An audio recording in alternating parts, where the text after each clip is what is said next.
Shalom bien-aimés dans le Seigneur. Bonjour, bonsoir, ça dépend de l'heure que vous nous écoutez.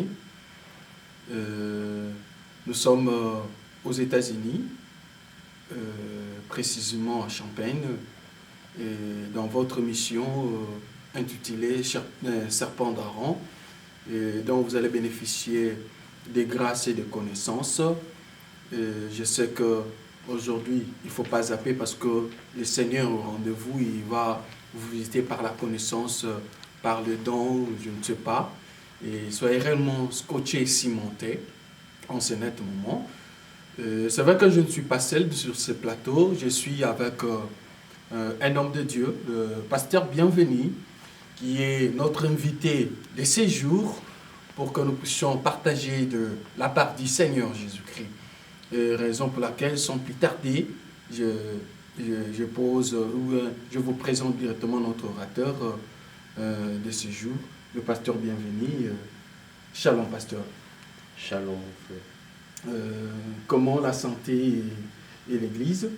Dieu fait grâce, nous sommes bien portants par son amour. En fait, notre intitulé de ce jour, c'est le serpent d'Aaron. Je voulais un peu connaître pourquoi les serpents d'Aaron. Oui, merci, messieurs les journalistes, pour la question. C'est une très bonne question et cela vaut la peine qu'il faut aussi répondre partant des Écritures parce que nous ne voulons pas donner notre pensée ou bien communiquer nos sentiments au peuple de Dieu. Quand nous parlons du serpent d'Aaron, vous verrez cela dans le livre d'Exode chapitre 7. Quand Aaron s'était présenté devant Pharaon en Égypte, il a pris la verge, il l'a jetée par terre, et cette verge d'Aaron était devenue un serpent. Et vous allez constater, si vous lisez très bien les Écritures, que Pharaon aussi avait fait appel à ses magiciens. Tous les magiciens qui se trouvaient sur son territoire sont venus, et ils avaient aussi des verges. Ils ont fait autant, et leurs verges aussi étaient devenues des serpents. Là, ce n'est pas le problème. Mais le problème ici, c'est que le serpent d'Aaron a pu avaler tous les autres serpents qui se trouvaient sur le territoire de Pharaon en Égypte. S'il vous plaît, pasteur, si vous pouvez éclaircir un peu là-dedans. Parce que moi, je sais, je suis face à un pasteur qui s'appelle Pasteur Bienvenu. Ce n'est pas un pasteur Aaron, ni un pasteur Moïse, mais c'est un pasteur Bienvenu. Qu'est-ce que vous voulez dire par là? Parce que vous n'êtes pas Aaron, vous êtes pasteur Bienvenu. Merci bien pour la question. Quand nous parlons du serpent d'Aaron, nous voulons comprendre cela sous plusieurs dimensions. Suivez-moi attentivement ce que je vais dire. Vous allez constater que dès la création, la femme avait été séduite, c'était par le serpent. L'Écriture nous dit que le serpent était le plus rusé de tous les animaux des champs que l'Éternel Dieu avait fait. Ça, c'est dans Genèse 3. Et il est venu vers la femme. La séduction est venue par les serpents. Et vous allez aussi constater que les peuples d'Israël qui se retrouvaient dans le désert, pendant la marche, et ils avaient désobéi à Dieu. Et la Bible nous dit que l'Éternel lui-même avait envoyé des serpents brillants qui, n'est-ce pas, mordaient le peuple. Et comme antidote de ce serpent brillant, il a été dit à Moïse de faire aussi un serpent brillant,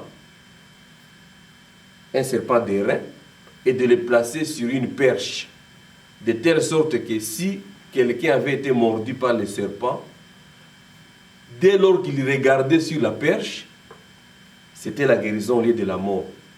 Les Écritures témoignent qu'il y avait beaucoup de morts en Israël à cause de ce serpent-là. Mais dès que Moïse avait élevé le serpent d'airain, la mort avait cessé. Donc la plaie s'était arrêtée en Israël.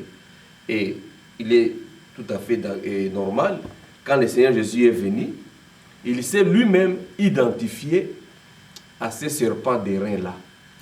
Je suis dans Jean chapitre 3, les lecteurs de la Bible, je crois, ce n'est pas quelque chose de nouveau pour vous. Il est dit ceci: et comme Moïse éleva le serpent dans le désert, il faut de même que le Fils de l'homme soit élevé. Donc, il s'identifie lui-même au serpent. Voilà. En fait, pasteur, moi je me mets à la place de téléspectateurs parce que vous identifiez Jésus comme un serpent. Alors que si on demande même à un petit garçon, on dit quelles sont de typologies que vous donnez au serpent, il vous dira que le serpent c'est le diable. Et comment aujourd'hui Jésus peut s'identifier comme un serpent? Explique-nous un peu là-dessus. Oui, merci pour la question.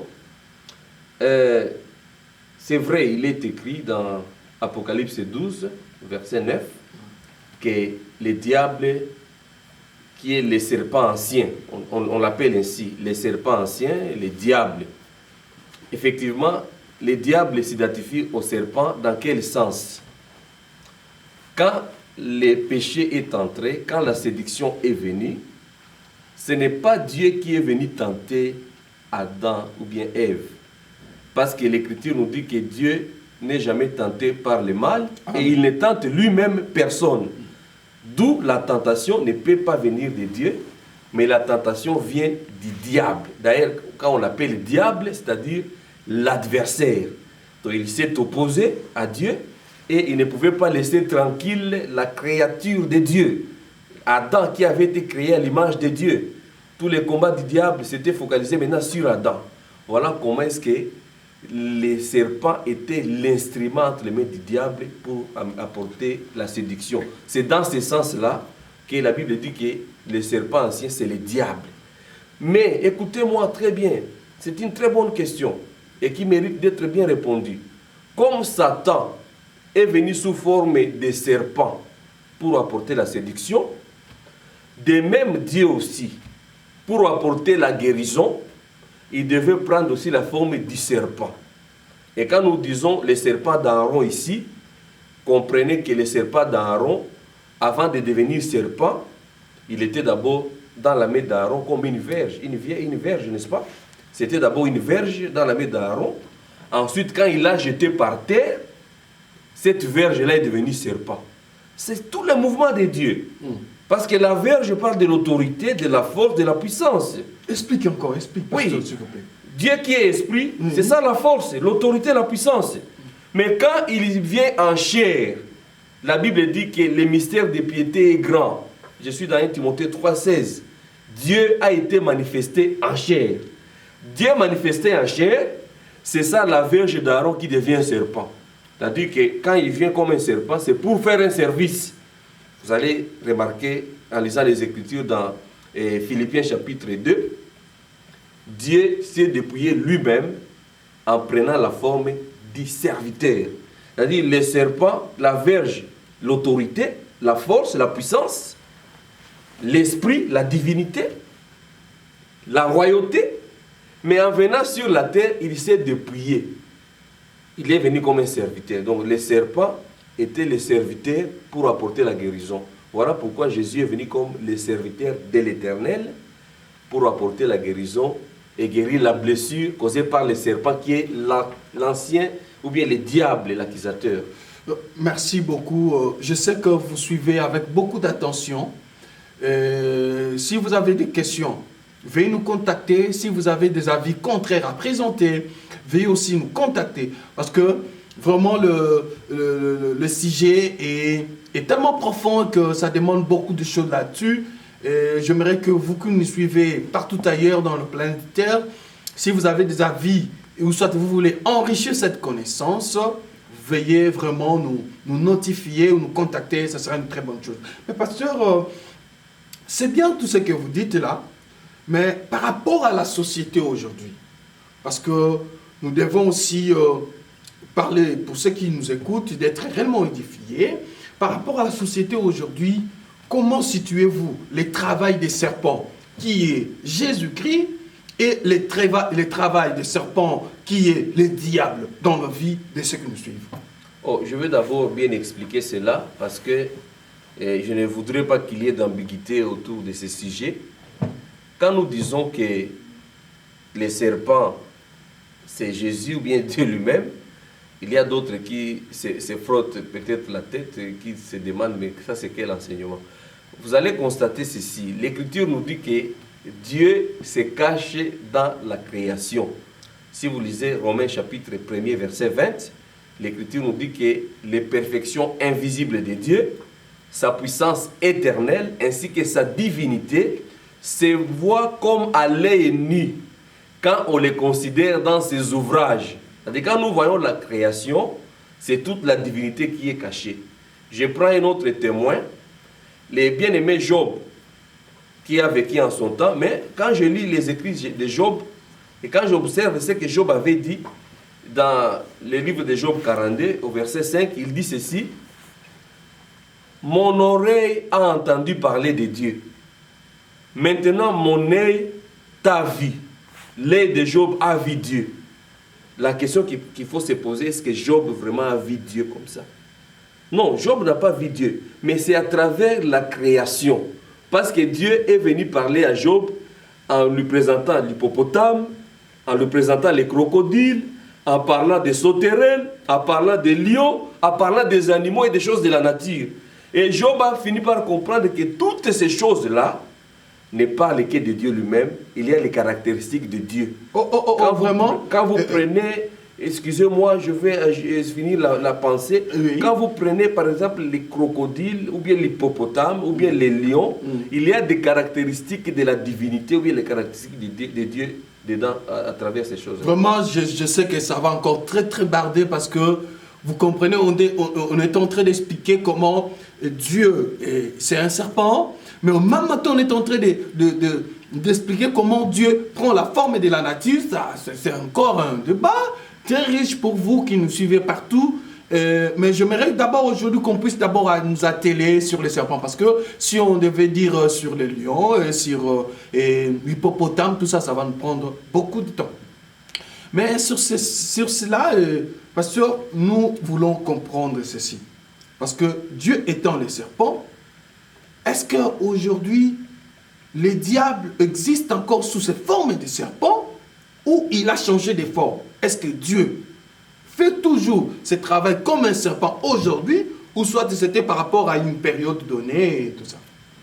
Oui, le travail que Jésus avait fait à la croix, c'est le même travail que les serpents d'Aaron avaient fait en Égypte, parce que vous allez vous rendre compte que les magiciens de Pharaon étaient venus avec leurs verges, mais ils en étaient dépouillés, ils sont rentrés mais bredouilles, parce que toutes leurs verges ont été englouties. Et si vous lisez 1 Corinthiens 15, verset 54, l'Écriture nous dit que la mort a été engloutie dans la victoire. Donc la mort a été engloutie. Et si vous lisez aussi Éphésiens chapitre 2, la Bible nous dit qu'à la croix, Jésus a dépouillé les autorités, les dominations, et il les a livrées publiquement en spectacle, en triomphant d'elles par la croix. C'est-à-dire dans la vie d'un enfant de Dieu, comme Jésus a fait l'œuvre de la croix, et il a dit tout est accompli, c'est-à-dire il a dépouillé le diable de sa force. C'est-à-dire le diable est là. Il est là. Et d'ailleurs la Bible nous dit aussi, il rôde comme un lion. Vous voyez d'abord, c'est que je disais qu'il prend aussi la forme du lion. C'est un imitateur tout simplement. Il n'est pas le lion. Il prend cette forme pour venir attaquer. Maintenant, Jésus, le véritable lion de la tribu de Juda, est là pour défendre. Parce qu'il sait que le diable vient comme un lion. Lui aussi, il est là, le lion de la tribu de Juda. Mais physiquement, comme ça, quand Jésus est venu, il n'était pas un lion qui marchait. C'était une personne qui marchait sur ses deux pieds. Mais on l'appelle les lions. Pourquoi? C'est-à-dire, dans les lions, il y a les caractéristiques de Dieu. Lesquelles, c'est-à-dire, les lions ne reculent pas devant les combats. Voilà pourquoi, même dans la marche, quand Israël marchait, on a placé la tribu de Juda devant. C'est la tribu de Juda qui ouvrait la marche. Donc en tête, c'était Juda, parce que le lion, il est prêt à affronter, il ne recule pas. Et derrière le serpent, Dan, un serpent, ça part toujours de la divinité. Lui, il est là pour mordre les cavaliers, ou bien les chevaux, pour que les cavaliers tombent. C'est-à-dire les lions devant, les serpents derrière. Tout cela, c'est la nature de Dieu. Mais je n'ai pas dit que quand vous voyez un serpent passer, vous allez comprendre que non, voilà, j'ai vu Dieu passer. Ça, c'est l'idolâtrie. Mais dans les serpents, il y a les caractéristiques, la nature de Dieu cachée dedans. Merci beaucoup pour la compréhension. Pasteur, on comprend que dans ton église, vous prêchez les serpents. Donc, quand vous prêchez Jésus, vous prêchez le serpent. Non, et la prédication ne consiste pas à prêcher les serpents. Les bien-aimés pour dire ceci, nous ne nous prêchons pas nous-mêmes, nous prêchons Jésus. Mais le travail qui a été fait dans l'ombre parlait de Jésus. Et quand lui-même est venu, il a dit, dans les rouleaux, il est question de moi. Et même si vous lisez Jean 5, 39, il a dit, vous consultez la loi et les prophètes, vous croyez avoir en elle la vie, mais ce sont elles qui parlent de moi. C'est-à-dire, dans la loi et les prophètes, il est question de moi. C'est-à-dire, dans toute l'ancienne alliance, Dieu ne parlait que de Jésus, mais sous différentes formes. Il peut aujourd'hui parler de Jésus comme un arbre, mais il parle de Jésus. Il peut demain parler de Jésus comme un rejeton, il parle toujours de Jésus. Il peut parler de Jésus comme un animal, il parle toujours de Jésus. Il peut parler de Jésus d'ailleurs comme un agneau. Là, on accepte facilement quand Jean-Baptiste a témoigné. Voici l'agneau de Dieu qui ôte les péchés du monde. Tout le monde est d'avis que l'agneau de Dieu, là, c'est Jésus. Mais je vais vous dire aussi que le diable aussi prend la forme d'un agneau. Si vous lisez Apocalypse 13, vous allez constater que le diable, il vient comme un agneau, mais ce n'est pas un agneau. Il se déguise. Même aujourd'hui, le diable aussi se déguise en ange de lumière. Même dans les églises, il y a des soi-disant serviteurs qui sont serviteurs du diable, les apôtres de Satan, mais ils se déguisent en serviteurs de Jésus. C'est-à-dire, les déguisements existent. Pasteur, vous croyez à la postérité du serpent? La postérité du serpent, c'est-à-dire que Caïn... La postérité, il y a beaucoup dans les églises, on dit la postérité du serpent, que Caïn est né avec une femme qui a fait soit les rapports avec un serpent, et il y a des descendants des serpents, il y a des races de serpents sur la terre. Oui, moi je crois que la postérité des serpents existe, mais ce n'est pas d'une façon biologique. Je crois à cela d'une façon spirituelle, parce que Jésus lui-même l'a dit dans Jean chapitre 8. Il s'adressait aux pharisiens, il dit, vous avez pour père les diables. Parce qu'ici, quand nous parlons du serpent, nous voyons les diables. Jésus lui-même appelle les Juifs les enfants du diable. Mais les Juifs s'étaient étonnés, ils ont dit, mais maître, ce n'est pas comme ça, nous sommes postérité d'Abraham. Comment vous nous appelez postérité du diable? C'est-à-dire qu'il ne parlait pas de la postérité d'une façon biologique. De façon biologique, je dirais ceci, que Caïn n'est pas fils de serpent, mais la Bible dit dans Genèse 4, au premier verset, Adam connut sa femme Ève, qui devint enceinte et donna naissance à un enfant mâle, auquel elle donna le nom de Caïn. Adam a connu sa femme. Nulle part, la Bible dit que le serpent a connu la femme Ève. Mais l'Écriture nous dit aussi que Caïn était du malin. Ça, c'est dans 1 Jean. Caïn ne ressemblait pas comme Caïn parce que lui, il était du malin. Cette écriture-là ne doit pas s'expliquer de façon biologique, que Caïn, biologiquement ici, il était ici du serpent. Non. Cela serait en flagrante contradiction avec la pensée même de Dieu. Parce que dans la création, Dieu a donné à chaque semence une espèce qui lui correspond, un corps qui lui est propre. Donc à chaque semence, Dieu lui donne un corps qui est propre. La semence du serpent a un corps correspondant à cette semence-là. La semence de l'homme a un corps correspondant à cette semence-là. Et vous allez constater que Caïn était un homme comme nous. Donc il est venu, non pas du serpent, mais de notre père Adam. Merci, pasteur, pour cet enrichissement. Nous sommes richement bénis, mais nous savons qu'il y a beaucoup de choses à parler là-dessus, parce que avec la croyance des rapports entre Ève et les diables, il y a beaucoup de choses là-dessus, mais nous savons que le pasteur fera un effort prochainement pour nous enrichir encore davantage dans la connaissance du Seigneur. Et en résumé, pasteur, qu'est-ce que les enfants de Dieu peuvent retenir pour ces nets moments, pour l'émission de ce jour? Oh, merci beaucoup. Merci à vous qui nous suivez de partout. Et notre émission a pour but d'édifier le peuple de Dieu. Il faut tout simplement retenir que Jésus est venu pour une mission, parce que Dieu a fait tout pour un but. La mission de Jésus était de délivrer, était de dépouiller le diable de sa force. C'est pourquoi un enfant de Dieu, si tu crois réellement en Jésus, le diable n'a pas de pouvoir sur toi. Et dans la Bible nous dit dans 1 Jean chapitre 5, verset 19, nous sommes nés de Dieu et le diable ne peut pas avoir le pouvoir sur nous. Parce que celui qui est né de Dieu triomphe du malin.